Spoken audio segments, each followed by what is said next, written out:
In this video, I want to take a look at the Pac-12 and their regular season ending this weekend and how it will impact the tournament. I cannot tell you how sad I am that this conference is coming to an end. I've watched the majority of the games, like the really good games, on Pac-12 International, which has been fantastic. They just stream it and you're able to catch up all the games.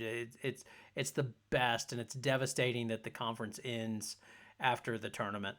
But the good news is that the conference is finishing out their women's basketball season with a bang, as it should be a very, exciting weekend. It appears Stanford's locked up the outright title. So if you're not aware, so the standings are Stanford's 13-3. Then there's a three-way tie, if you like, for the two position as Oregon State, UCLA, USC are all 11-5, and then Colorado and Utah are behind them with a 10-6 record. And then there's a fair gap between the next one, which is Arizona, sitting at 8-8. Now, I will go through some of the scenarios. So first, for Stanford to win the outright conference title, they need to win one game this weekend, and they're at Oregon State and then Oregon. So you think that they would be able to get one of those. Oregon State would be tough. I don't know if Regan Beers is back or not, but you would think they'd be able to get the win over Oregon. If they get one of those, then they are the outright champion. Currently, Oregon State, UCLA, and USC are in a three-way tie. So USC and UCLA, they're both going out to Arizona this week. So USC goes Arizona, then Arizona State. UCLA is Arizona State, and then Arizona. If UCLA and USC tie for second, then it comes down to head-to-head. They split their head-to-head series, so then it would go to who beat the highest rated team, if you like, which is Stanford, that's above both of them. And USC got the win over Stanford when Juju had the 50-point game. And of course, UCLA got blown out by Stanford when, Betts was away, and they had a few people in Europe as well. So if it becomes a two-way tie for second, then USC holds the head-to-head. Now, the third team in that trio is Oregon State. They play at home. They have Stanford, and then they go on the road, I believe, to Cal. If they win both games and then Stanford wins at Oregon, then there would be a three-way tie. And then the way they decide the three-way tie is they take those three teams, so USC, UCLA, and Oregon State, and total their record in those games they played against each other. And based on that, USC would be the winners. They would be number 2, as they have a 3-1 record, as they split with UCLA, but then they beat Oregon State twice. UCLA would be the 3 seed because they have a 2-2 record, as they split their games between Oregon State and versus USC. Oregon State would be runner-up at 1-3, as the only win they got was the most recent one when they beat UCLA at home. Now, the big loser in all of this is Colorado, as they're looking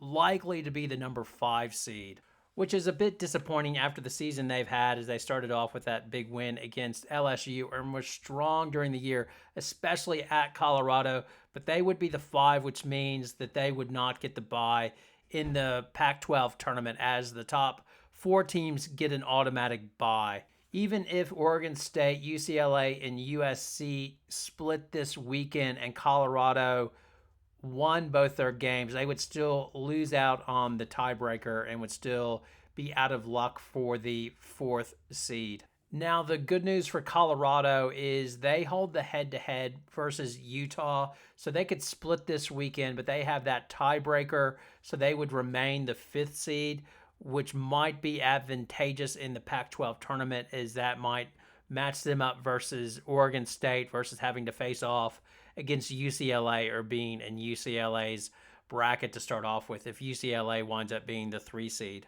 The Oregon State disaster scenario is they lose to Stanford at home, and then they go and they wind up losing at Cal. That seems to be the best hope for Colorado to get in the top 4 seeds, because I just don't see UCLA or USC losing both games on the weekend to the Arizona teams. I mean, famous last words. I bet they'll both wind up losing or something. But that's That's the best way for Colorado to get up there. I reckon is a tough loss for Oregon State versus Stanford, and then Cal gets them. But even that seems unlikely as Cal's having to travel to Corvallis. So I think Colorado is probably going to be the one that loses out and will be the 5 seed. I mean, Colorado's disaster scenario would be they lose both games on the weekend at Washington and Washington State, and then Utah wins out. So then they drop further down to the 6 seed. That would that would not be good for them, because then, like I said, they would wind up potentially playing UCLA to start the Pac-12 tournament. Now, I'm just so interested to see what the committee does in terms of seeding, as if it plays out. I just wonder if UCLA is going to wind up being a 1 seed. During LSU Tennessee, one of the commentator made a big, had a big minute of saying how LSU was not a 4 seed, that the committee might do that based on their record and strength of schedule and things like that, but the eye test says that they are better than a 4 seed, which might be true. And I would say the same thing would be true for UCLA. They had a rough patch. You could argue Betts was out and their best players were in Europe. I know Texas lost tonight, so they'll probably drop out of the top 4 seeds. But even before that, you couldn't have told me that Texas had a better, well, I guess you could argue it because they haven't had the losses, but I thought UCLA had a better resume than Texas just based on the games they played. I mean, they played all comers this year. So they got wins against Florida State, UConn. They played Princeton as well. And then they went to Ohio State and gave Ohio State, like, they dominated them for the first 3 quarters. Ohio State tightened it in the fourth quarter, but they were clearly the better team when they matched up in their non-conference. And then they went through the gauntlet of the Pac-12. So I think they deserve more respect than anybody. The other one is the non-conference games as well. USC, they dominated Ohio State when they met. Like, they just crushed that press and felt like they were in control that whole entire game. But I really don't get too bent out of shape over the top 6.